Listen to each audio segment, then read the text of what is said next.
And it looks like we are live. All right, guys. Marvel's Agents of S.H.I.E.L.D. Season 4, Episode 21. The penultimate episode before the season finale. 1 week from now. What time is it? Okay, 1 week from, a couple hours ago yesterday, technically. Anyway, I don't expect anybody to be on at 1 o'clock in the morning. But, I got my live chat open if anybody is an insomniac like me. Yeah, I got kids, so nighttime's my only time, and I sacrifice sleep willingly. Anyway, this episode was called The Return. New World, I think, is supposed to be the next episode.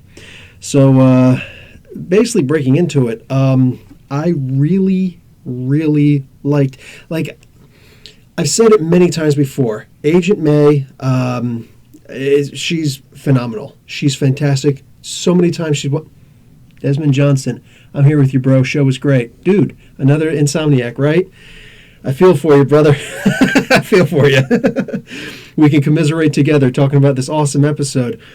But Agent May, Ming-Na Wang, she is fantastic. I don't care if she's playing a good guy, a bad guy, good girl, bad girl, whatever. Anyway, see, that kind of sounds kinky. That aside, she is a fantastic actress. And when seeing her come back, we haven't seen her for a long time being herself, normal self. She indicated here that the last time that she was herself, Robbie Reyes, Ghost Rider, was still with the team. So, yeah, I'd forgotten she wasn't really with us for so long. So, Mac still being stuck in there, and Yo-Yo. See, I honestly thought that was it for Mac, that we were just done, I was sad, but is what it is. He made his decision. And I said many times in the last episode, my last review, I said, you got to beat him over the head, something, whatever. And I remember somebody was like, no, you don't do that. He's got to make his own decision. He's an adult. And then Yo-Yo totally has my back on this one. She's like, what are you talking about? Hit him over the head. She went to an extent. She's like, break his leg.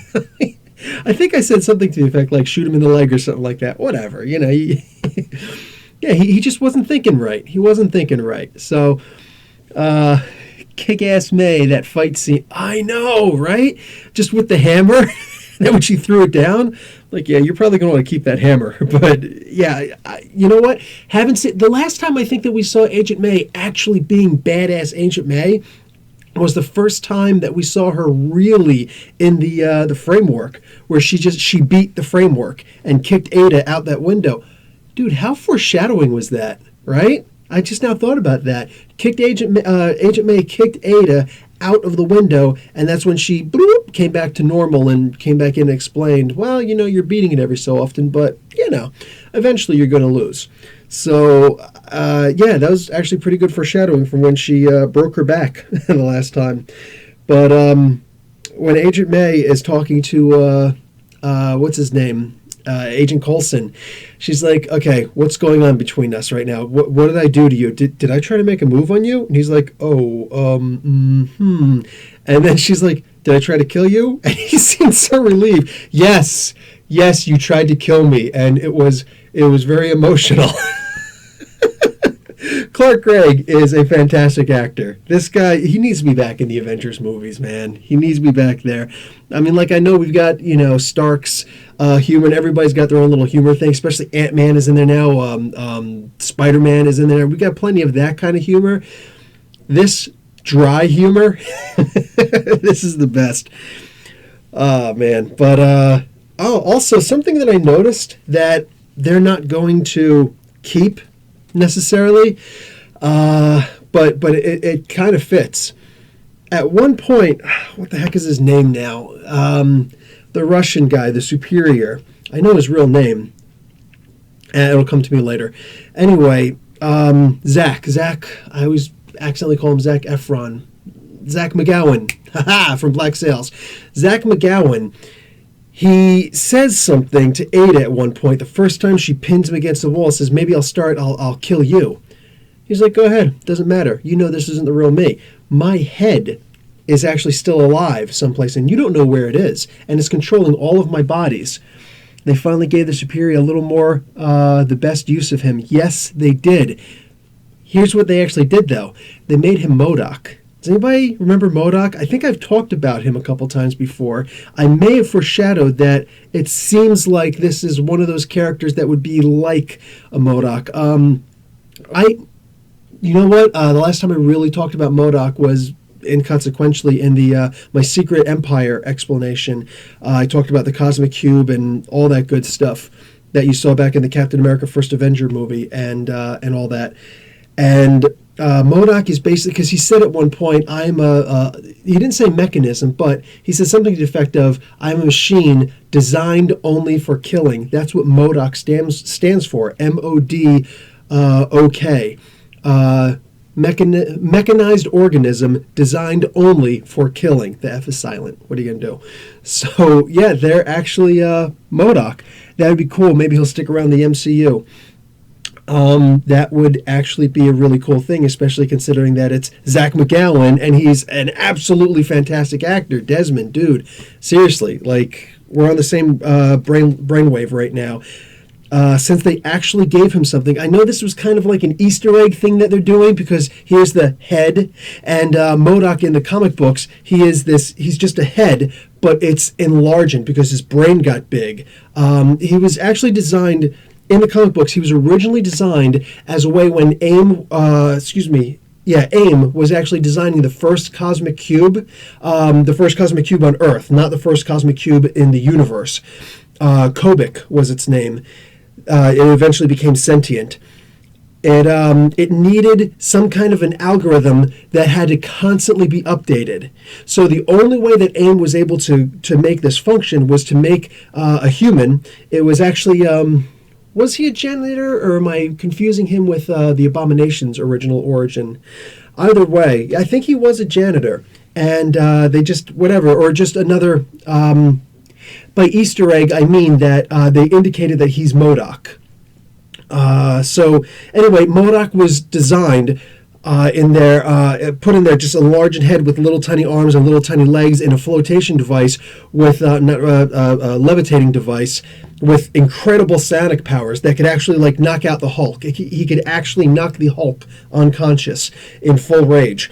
And he was specifically designed only for the sake of being able to be the living, functioning, changing algorithm that would keep the cosmic cube stable while they were completing the shell around it to isolate it.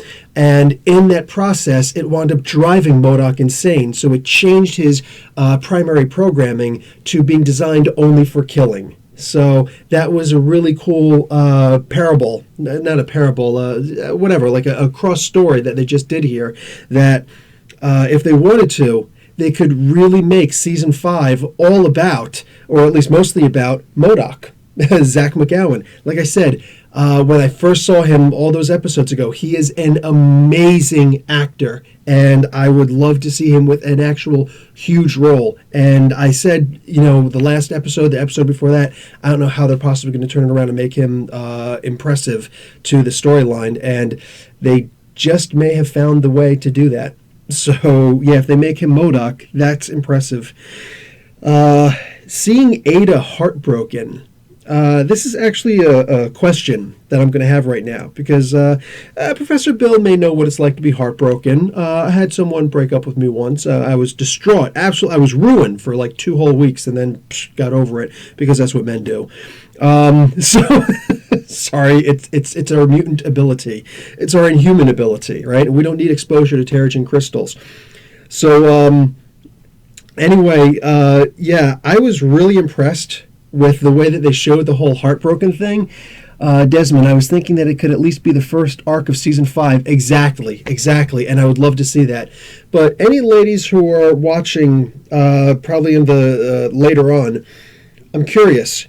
Do you think that the Ada situation, all right, where they showed her getting heartbroken, they showed how messed up it is in her head? Because I've talked to women about how messed up it is, a heartbreak, when you're really invested in someone and all of a sudden they just kind of pull out of the relationship, and, it's like, what? Because I know how it felt for me. Like I said, it was seriously a rough 2 weeks. You know what I'm saying? Like, I'm not trying to downplay it like, oh, it was only 2 weeks. No, that 2 weeks was actually really rough, because it's like, if someone breaks up with you, or forget it, just if you go and you meet someone, you throw a little line or whatever, and they just turn you down, it could be your body odor, it could be your breath, it could be they just don't like the look of your face, they don't like your approach, it could be anything. You just be like not the right place, right time, whatever. But if you're actually with someone for a long time, and he or she breaks up with you, that's like, holy crap, dude, that person genuinely does not like me as a person. What's wrong with me? And that's actually what you go through. So I could see that that's, what she was going through based on, psychology classes when I was younger, no real infield practice. I was going to say practitioner, no real practice with it. But like when push comes to shove, textbook, this really looked textbook, And I'm just wondering, though, are any women who saw this episode, are they offended by the way that they showed Ada? I'm genuinely curious. I think you guys know me by now. I'm going to respond to whatever you guys send me. If I see it, if I get a notification from Yahoo to my Yahoo account and from YouTube, I will absolutely respond. But more than that, Ada, she started adapting. All right, and her mission inside there, amongst other things, she multitasks. Women are really good at multitasks. Guys suck at it.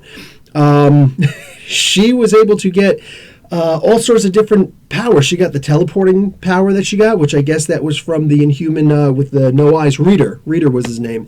And then, very ironic name, guy who can't see. He sees in his own way. Anyway, got his teleporting power. And then she also got, what's that one dude's name? The guy who... Daisy was in love with. Anyway, that guy, I'll remember his name later, probably while I'm still talking. She got his electricity power. All these different Inhumans that she was capturing, she was getting their Inhuman powers for download for when she became a human. So she is basically a version of the Super Adaptoid in some ways. He's a very, very lesser known character. I haven't opened it yet, but this is what the Super Adaptoid kind of looks like. He looks like a lot of different things. Anyway, he's just a character who can take on a lot of different forms, and he actually appeared in the very early Avengers comics. I think it may have actually been issue number 16 when the Super Adaptoid first appeared. Not remembering offhand, but I know that's when the new Avengers showed. The first new Avengers team showed up. Anyway, so the idea of her being something like that's actually really cool. Plus, she got shot up, shot at point blank, all up the chest, a couple to the head, like literally done her Italian style. And then, she was up again in moments and pissed, really pissed. So I think it's pretty clear how she's going to die, and that is one of the two surprise endings. The one surprise ending is that, hey, there's that big place with the fire, and Yo-Yo is now inside the mainframe. Ah! She's got to save her boyfriend, right? She got to save her man crush, and she's tied up in the thing. But the other main surprise is Robbie Reyes is back. It wasn't really a surprise. I mean, they talked about it. I talked about it. He's coming back for the last 2 episodes, and I'll bet you he makes a cameo just to prove the point in the end of this episode. I may have been 100% dead on with that, but I'm really happy to see Robbie Reyes back. They didn't even show his face. They didn't even bother, hey, the actor, I know the actor's name too, but they didn't even ask him to come on. They're just like, nah, just have him with the full skull face and everything. And I like they did the wraparound thing with the Hellfire chain. That was very cool, because I remember that was one of the cool parts from the Nicolas Cage Ghost Rider, the first one. The second, Spirit of Vengeance, that one sucked. There was no redeeming, he peed fire. If anything was cool, it was that, and that wasn't cool. But the first movie, I actually thought was pretty cool. It wasn't the greatest. It could be improved upon, but I would totally watch that again if there was a gun to my head. Or Hellfire shotgun, whatever. But, so they had him appear again, and came out of the depths of hell. We finally get to see Ghost Rider come back. I don't think he's going to stay with S.H.I.E.L.D. They indicated that the reason why he didn't stay with S.H.I.E.L.D. was because he was he was eclipsing, I should say, the rest of the team. And, I could totally see it. Because, we were rooting for him to beat up Daisy. We were rooting for him to beat up Mace, Director Mace, we were rooting for him to win in every single fight. You know what I'm saying? And that's not really what the directors wanted. I don't think that's what Jed Wheaton wanted. So I can understand that, but it means that we could very well have a crossover, or just as good, in my opinion, just as good, move them over to a Netflix or a Hulu series, because we could use that mystical aspect. We've got the street level defenders, they're the street level action, but it's been said multiple times before, I've been asked the question multiple times, what about Blade, who they have the rights back to? What about Ghost Rider, who they clearly have the rights back to? And Moon Knight, which they probably lost the rights to at some point, because he was mentioned in the end, the last or the second from last episode of that Blade TV series, where they got a different actor besides Wesley Snipes, and I can't remember his name right now. Actually, I don't think I would remember his name later anyway. Very almost inconsequential. He wasn't nearly as good as Wesley. But having those three plus the Darkhold, that kind of sounds to me like the what was it called? There was a Midnight Suns. That's what it was called. Where that team. In lieu of Moon Knight, they actually had Doctor Strange instead. Those guys teamed up in a comic book and kicked some serious butt in there. But I would love to see a supernatural show on TV, Netflix, Hulu, Amazon Prime, whatever, of just the mystical characters. I think that would be great. Okay, I got a couple questions. All from Desmond. Those emotions hit Ada all at once, and she went psycho after Fitz told her he loved Simmons more. Yes, because frickin' the Russian, the superior, said, you're like an infant. You still haven't learned how to control your emotions. And of course, he's like, here, drink it away. And Desmond also says, Ghost Rider gets his own TV series soon. Are you speculating? How do you think they use the Darkhold in the finale?